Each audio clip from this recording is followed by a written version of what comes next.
termasuk dosane jenengan sedanten niku senengane cerita Nabi Adam. Nabi Adam mbok critakno dosane, mulane do kualat. Wong nyeritakno bapake kok nyeritakno napa? Dosane. Mulane kata kiai kualat, wong bapake kok diler-ler napa? Dosane. Mulane nak cerita Nabi Adam niki kedah sempurna. Terus niki kula cicil juz tunggal napa wa 'allama Adamal napa? Asma. Pertama kali hubungannya Nabi Adam kalian Allah Subhanahu wa taala ini hubungan mengajarkan nama sesuatu. Jadi sampean jangan pakai teori modern bahwa apa artinya sebuah nama. Nama itu penting sekali. Sekali penamaan itu salah berarti Anda menstatuskan secara nama salah dan itu berakibat fatal. Jadi semua kesalahan manusia mulai periode syirik mensekutukan Allah itu karena kesalahan menyebut apa? Nama. Ini penting kalau aturaken. Jadi misalnya orang Arab itu ada batu tertentu yang dipahat disebut manat. Manat itu dari kosakata manan, pemberi. Yang satu disebut uzza, sesuatu yang aziz, yang agung. Sehingga akhirnya diperagungkan. Coba kalau misalnya manat dan lata itu ketemu orang Lasem, terus ditanyakan, ini batu apa ini? Dari Purwodadi apa dari Mojokerto, yang mahat siapa? Ini irungnya ndak pas, ini matanya kok agak picek. Andekan distatuskan seperti itu, kira-kira disembah apa enggak? Enggak. Iki pas pembuatan ini pate protol terus digenti. Sehingga setiap kemusyrikan itu semua para nabi ngendikan inhiya illa asmaun sammaitumuha antum wa aba'ukum ma anzalallahu biha min sultan. Sebagian ayat ma anzalallahu biha min sultan. Bahwa kesalahan-kesalahan yang kamu timbulkan itu karena kamu kesalahan bikin nama. Makanya status itu penting. Nanti sampean tahu pentingnya yang saya katakan ini. Nanti setelah sampean mati, nanti mesti nyari saya karena kenangan ngaji ini. Ini Mas Atabik itu mas saya, beliau seorang dokter, tapi saya tidak akan bilang dia dokter karena nanti anak cucunya inginnya jadi dosen. Tapi kalau saya menstatuskan dia turunan Mbah Sambu, babai wong alim. Wah anak putune arah alim isin. Dia nak di status no pegawai negeri dosen. Wah anak putune golek duit pikirannya kan. Karena status itu mengilhami apa? Status itu karena itu yang dikenalkan. Makanya ini penting. Fir'aun ketika dianggap sebagai Tuhan itu karena dia berhasil menamakan dirinya orang yang nggak pernah sakit dan dia penguasa. Penguasa itu artinya apa? Dia memimpin sekian orang akhirnya dianggap Tuhan. Tapi ketika debat terbuka sama Nabi Musa, pertama mohon standar mawon nggih. Pertama kata Fir'aun wama rabbul alamin, lalu Tuhan kamu itu siapa? Kata Musa yang menuhani langit dan bumi. Fir'aun masih bisa berargumentasi, setahu saya di bumi Tuhan hanya saya. Soal kemungkinan Tuhan Anda di langit, terus Fir'aun nyuruh Haman, ya Haman ibnili sorhal la'ali abluhul asbab as-samawati fa'attali'a ila ilahi Musa. Tapi kalau itu dibuktikan nanti Musa pasti kalah, karena kalau Fir'aun naik ke langit pasti gak melihat Tuhan. Wong yang Nabi saja agak ngelihat apalagi Fir'aun, pasti dia bilang nggak ada. Tapi apa yang bisa mengalahkan Fir'aun adalah argumentasi status. Kata Musa, Rabbukum wa Rabbu abaikumul awalin, yang nuhani nenek moyang kamu. Artinya kalau Fir'aun Tuhan itu berarti Tuhan balita, karena mbah-mbahnya dulu tanpa Tuhan, karena Tuhannya lahir terlambat. Akhirnya Fir'aun saat itu juga para pengikut Fir'aun langsung menjadi mukmin meskipun menyembunyikan imannya. Karena kalau Fir'aun Tuhan berarti babahnya tidak punya Tuhan, karena Tuhannya baru dilahirkan kemudian. Artinya gini, andaikan Fir'aun distatuskan al-maulud, orang yang dilahirkan, maka tidak akan ada orang yang menuhankan Fir'aun. Atau Fir'aun dibahasakan wujida ba'da alam yakun, dia ada setelah dulu-dulunya tidak ada. Apapun hebatnya Donald Trump, apapun hebatnya Cleopatra, apa Fir'aun, semuanya itu wujidu ba'da alam yakunu. Mereka ada dari tidak ada. Yang seperti ini pasti tidak Tuhan. Makanya Allah mengenalkan manusia itu sederhana supaya tidak pernah jadi Tuhan. Hal ata alal insani khinum minad dahri lam yakun syai'am mazkura. Manusia itu siapa? Ya manusia itu makhluk yang ada dari tidak ada. Dengan status itu enggak mungkin kamu tuhankan. Ini penting saya utarakan. Jadi buah gerakan Allah itu pasti dimulai salah penamaan. Makanya saya kemarin ketika Mbah Mun intaqala ila rafiqil a'la, ketika beliau wafat, saya bilang ke anak-anak Anwar, statuskan Mbah Mun sebagai orang alim allama al-faqih, muridnya Sayyid Alawi, muridnya Mbah Zubair. Sekali Anda menstatuskan beliau orang besar, tepaan santri sing mau luhur kepengin ditiru besar tok. Nah niru besar tok terus ana santri mau ita itu tok ngerasa gede repot. Sama, makanya saya nggak pernah. Sebenarnya saya tahu Mas Atabik ini Mas saya itu dosen, saya tahu, tapi saya tidak pernah ngomong dosen. Kalau anak-anak era menjadi wong alim, menjadi dosen malah langsung berarti wong alim, malah celoko mana. Jadi karena salah status itu nanti panjang, akibatnya itu panjang. Makanya saya itu sebetulnya ya risih dikatakan Gus Bak itu orang alim, sebenarnya risih. Tapi saya seneng saja. Sing seneng ben niru alime, sing hasud takjak kompetisi. Jadi tak nikmati ya. Jadi sing seneng ben niru alime, sing ra seneng ya itu hasud takjak kompetisi, takjak maca tafsir. Nak ra mriyang ya. Engko ana paling maca primbon mek terjemah. Ini penting. Jadi itu yang disebut wa'allama adamal asma. Makanya Allah itu mengkritik semua kesalahan manusia dimulai dari salah penamaan. Makanya saya kemarin Pak Pilpres sering bilang, kalau presidennya ini maslahat, kalau enggak ini enggak maslahat. Mana ada kemaslahatan ditentukan hanya oleh seorang presiden? Itu tauhid kita di mana? Memang kita secara syariat harus milih sesuai istihad kita, tapi tidak usah dong menggantungkan kesejahteraan sama seorang makhluk, itu tidak boleh. Secara tauhid enggak boleh.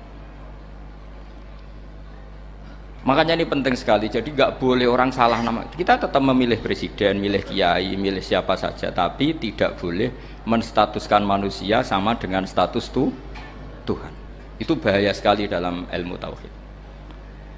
Terus yang ketiga, kenapa nama itu penting? Begini, alam yang dipakai Quran, alam itu nama ya, alam mangkul. Semua alam. Wah nanti subuh tak jamin pinter nih. Tapi saya tetap mau setengah jam karena saya tahu sampai subuh pun kira-kira ya tidak pinter, jadi ya setengah jam. Jadi nanti kalau kamu ditanya kenapa tidak pinter, mari Gus Bak mulangi mau setengah jam, punya alasan. Kalau sampai subuh kok gak pinter kan, goblok banget nanti subuh orang pinter. Ya nak orang-orang bilang gitu, lah anak saya ngomongin, oh mesti salah metode, gurune yang salah. Diulang orang pinter-pinter mesti salah sing mulang gitu. Malah repot lagi nanti. Saya beri satu teori bahwa nama itu penting. Rasulullah itu pernah guyon gini. Ini guyon betul, ada di hadis sahih, ada di juz 3 di kitab Bukhari. Allah itu kalau ingin bully, Allah itu suka bully, suka goda orang. Kalau ingin bully orang kafir itu menamakan kekasihnya namanya Muhammad. Makanya Nabi pernah guyon. Ala ta'jabuna kaifa yasrifu wa anni satma quraisin wa la'nahu. Kenapa Anda enggak pernah berpikir bahwa Allah begitu mencintai saya sampai bikin nama untuk saya itu nama yang membingungkan semua orang kafir. Karena kalau Abu Jahal nyari Muhammad mana, itu kalau kamu tahu bahasa Arab berarti artinya kan orang terpuji mana. Padahal Abu Jahal itu menghindari kata orang terpuji. Jadi bingung dia. Muhammad kamu jancuk, coba kamu terjemah. Wahai orang terpuji kamu. Itu kan kacau semua. Makanya Allah itu suka bully. Jadi kata Nabi Muhammad, kamu tahu betapa Allah itu mencintai saya dan bikin bingung orang-orang yang menghujat saya. Karena mereka kalau menghujat saya tetap menamai Muhammad. Itu coba kalau kamu tahu bahasa Arab, maknanya Muhammad orang yang berarti kira-kira kalau Abu Jahal Misa itu jancuk kamu Muhammad. Berarti artinya apa? Wahai orang terpuji, kamu jancuk. Ini kalimat yang kacau kan? Akhirnya Abu Jahal pinter. Kalau nyari Muhammad bilang gitu, ya mudhammam, ainal mudhammam. Makanya kata Nabi, yastamu namudhammaman wa yal'aunu namudhammaman wa ana Muhammad. Akhirnya Abu Jahal kalau nyari Muhammad, ainal mudhammam, mana orang yang tercela? Akhirnya orang-orang tanya, mudhammam itu siapa? Muhammad itu loh. Akhirnya dia keliru lagi. Ya Muhammad itu loh. Akhirnya ya bilang Muhammad lagi. Jadi kayak apa? Makanya itu saya mangkal kalau sama orang ndak anaknya Kiai jenenge Agus, karena ya tetap diceluk Gus. Karena ya saya itu punya teman itu gak Gus, mangkelnya bukan main sama anaknya Kiai.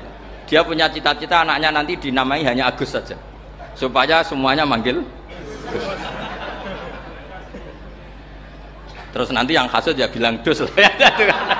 Kayak kemarin pas Pilpres itu macam-macam. Tapi ini penting saya utarakan, jadi nama itu nggak boleh salah, status juga nggak boleh salah. Makanya saya ingin misalnya anaknya Kiai kok jadi pejabat, ya sudahlah, jabat itu. Saya betul, saya sampai sekarang dengan Gus Yasin itu ya tetap nyucup. Saya bilang ini putra guru saya, ini Gus saya. Saya tidak pernah membahasakan beliau wakil gubernur. Bahayanya nanti suatu saat, oh ini mantan, kan repot. Jadi ini penting, status itu penting. Orang sekali salah status itu bahaya, ke depan itu bahaya sekali. Karena tadi saya bilang, tadi misalnya banyak kan anaknya orang-orang alim alamah, terus anak cucunya jadi dosen atau jadi doktor gitu. Terus ini yang jadi status. Nggak boleh seperti itu. Ya sudah, dokter secara akademik, dia jadi PNS karena kestatusan itu, tapi di keluarga tetap saja status alimnya saja.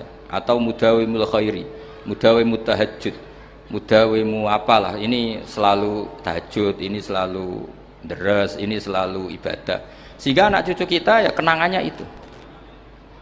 Anak-anak saya meskipun kecil itu jamaah terus, karena ya saya selalu jamaah. Dan saya melihat kalau anak saya tanya, Pak kenapa bapak sholat terus, ya saya bilang sepantesnya jadi manusia sujud, cuma selama melok dudunya melok nganggo pangeran dibayari ya ora gelem.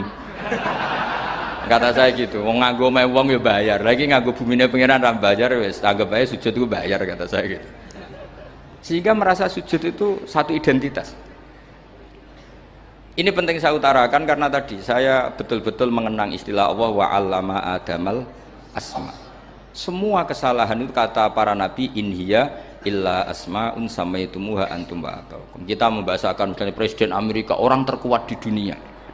Bagaimana mungkin orang terkuat kemudian agak mangan sedino lemes? Hebatnya ning ndi? Iku nak pas mules weteng agak ngising ya lemes. Hebatnya apa? Makanya Allah ketika menerangkan Isa itu tidak Tuhan, itu Allah sederhana cara ngendikan. Kana yakulani to amal masih ibnu Maryam illa rasul. Qad khalas min qablihir rusul. Wa ummuhu siddiqah kana yakulani to. Artinya kalau Isa itu tidak mangan ya lemes. Nak keluarkan ya kudu ngising. Lah terus mbok sembah itu terus piye? Jadi gak kebayang seorang Tuhan kemudian kalau gak makan tuh lemes. Berarti statusnya Isa apa? Orang yang lemes kalau tidak makan. Terus kamu Tuhan kan? Aneh gak? Aneh. Jadi andaikan manusia dengan status yang diterapkan Allah, yang distatuskan Allah, itu pasti tidak ada yang salah.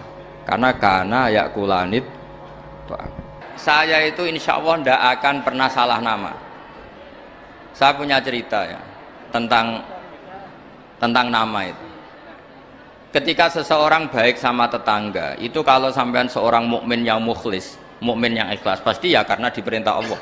Saya ngajar seperti ini karena diperintah Allah. Baik sama pernah sepuh karena saya turunan Mbah Sambu, ya karena menghormati Mbah Sambu. Itu bagus. Sehingga dulu itu ada ulama, saya berkali-kali cerita, ada ulama punya tetangga itu berdua, anak muda. Ya Ahmad, silahkan ke rumah saya. Datang.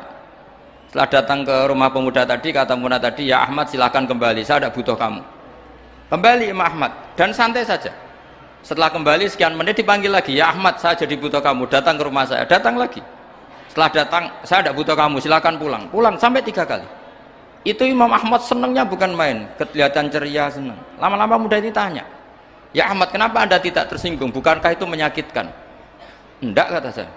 Tapi saya akan menyebalkan. Enggak, kata saya. Kata Imam Ahmad, kenapa aja? Saya ini diperintah sama Allah, kan apik mbek tangga. Dadi nak mbok undang ya teko, mbok kon mulai ya mulai. Alhamdulillah iso nglakoni perintahe Allah. Jadi aku ora ono hubungane mbek kowe.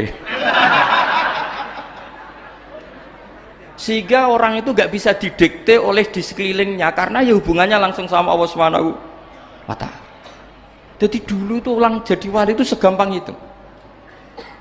Kalau kamu kan enggak, hukum tentang tetangga itu kamu kayak orang kapitalis, kayak orang komunis, pakai teori sosial. Nak diapik yo apik, dieleki yo elek. Itu kan pikiran PKI itu. Artinya satu perilaku sosial didikte oleh makhluk itu perilaku orang mukmin atau orang PKI.